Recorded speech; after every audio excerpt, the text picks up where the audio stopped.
Okay, so this video is a video which I've thought a lot about doing in the past, but I never really actually made a video like this before. But the reason why I'm making it right now is because I was asked recently the question. Now, this was not online. This was something that an acquaintance asked me verbally. It was not online.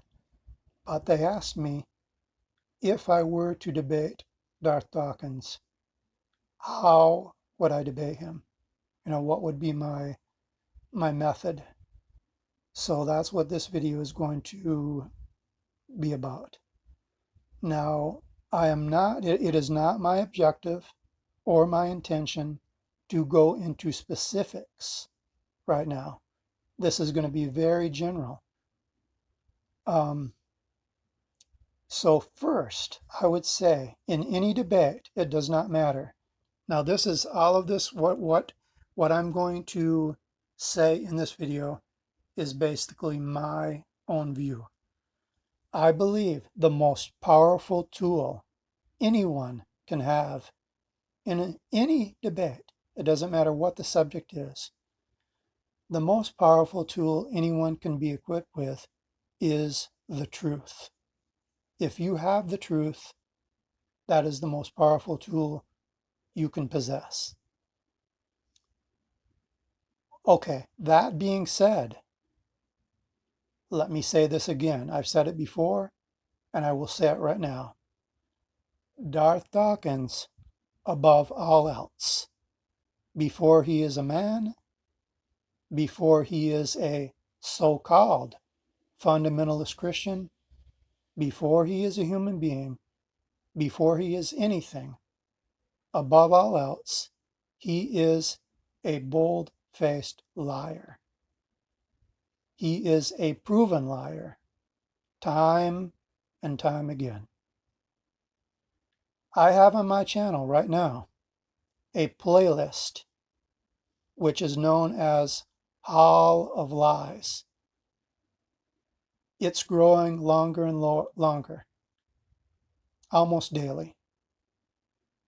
It centers around his lies. So he is, I hope he's listening, he is above all else a bold-faced liar. Secondly, that mouth, okay, that mouth is his own worst enemy. It is not so much that I have to come up with anything to actually originate. Basically, I don't have to come up with some kind of a original idea. He has already defeated himself, both logically, philosophically, and biblically. That mouth is his worst enemy. Now, I will weaponize whatever he has said. It doesn't matter whether it was yesterday, a month ago, a year ago, 5 years ago, 10 years ago. It does not matter.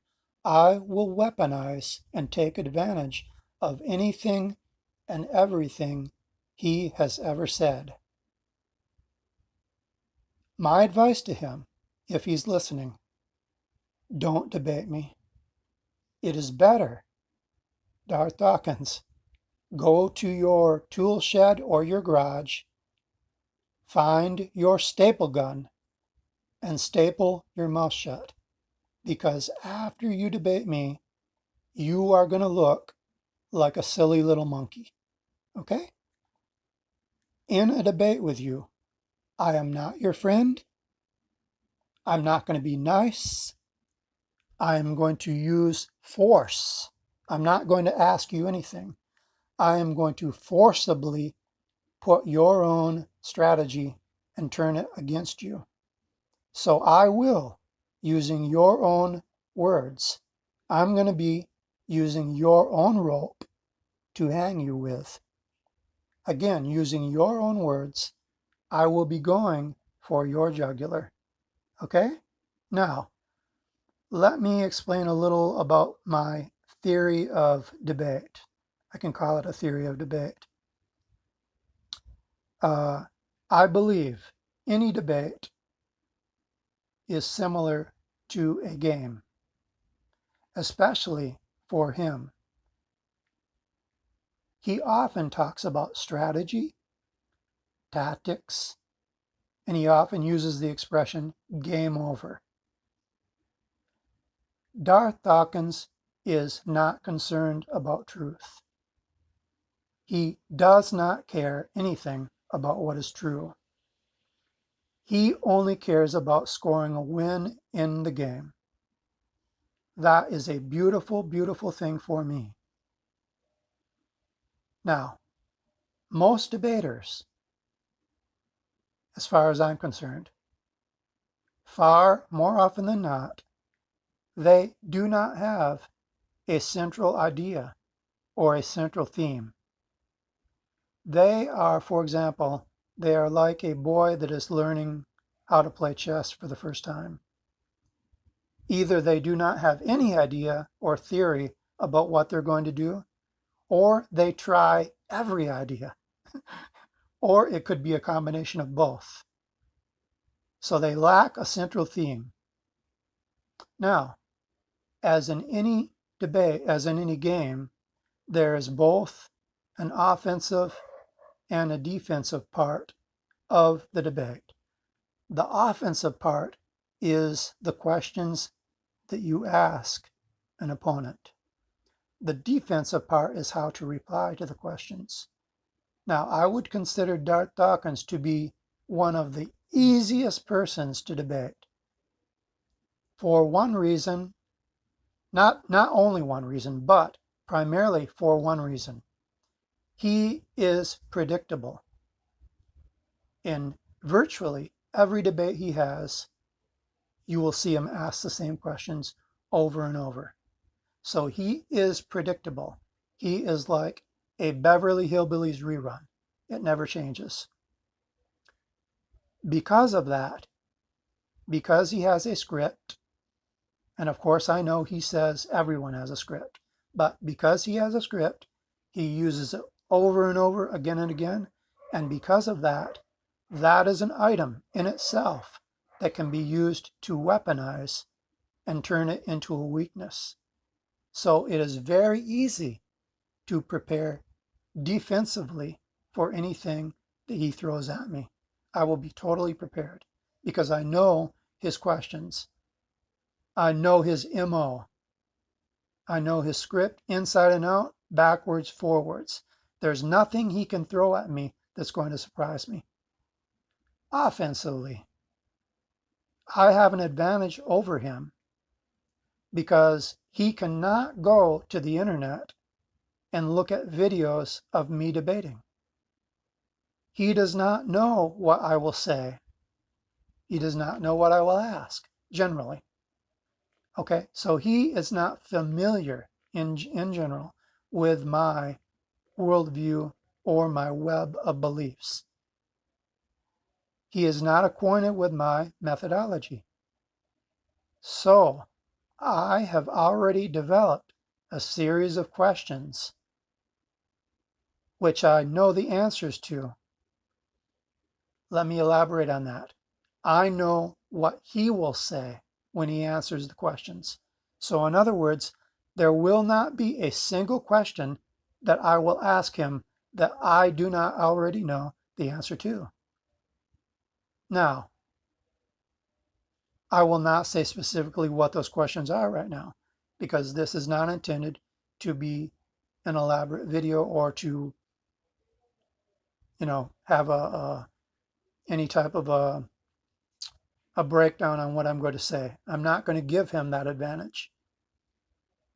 What I ask will be at least part of it will be a surprise.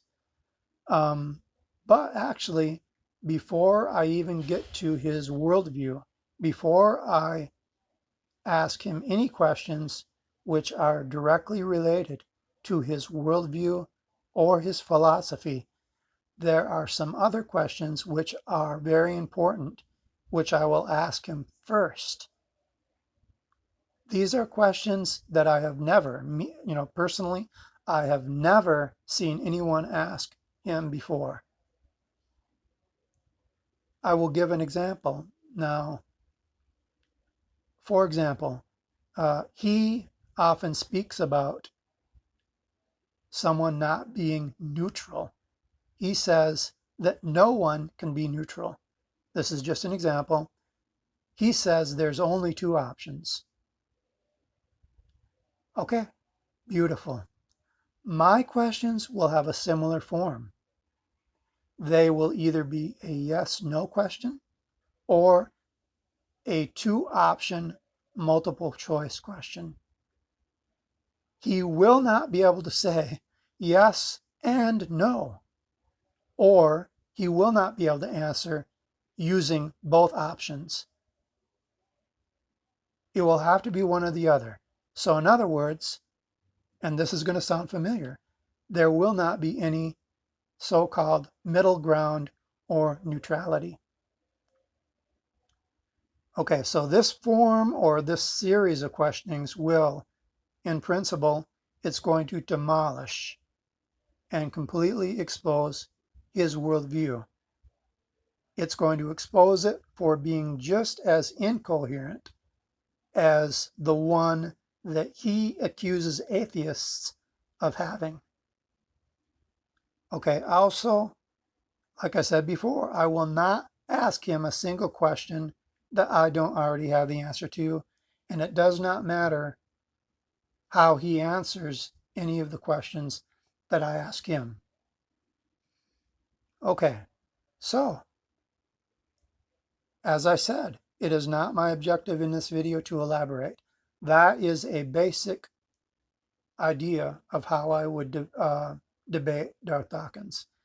I am leaving a lot out because it is not my intention to mention some other very key areas. So I'm leaving a lot out. But again, his best strategy or his best tactic is to never debate me, because once he does, as I said, he's going to look like a little monkey.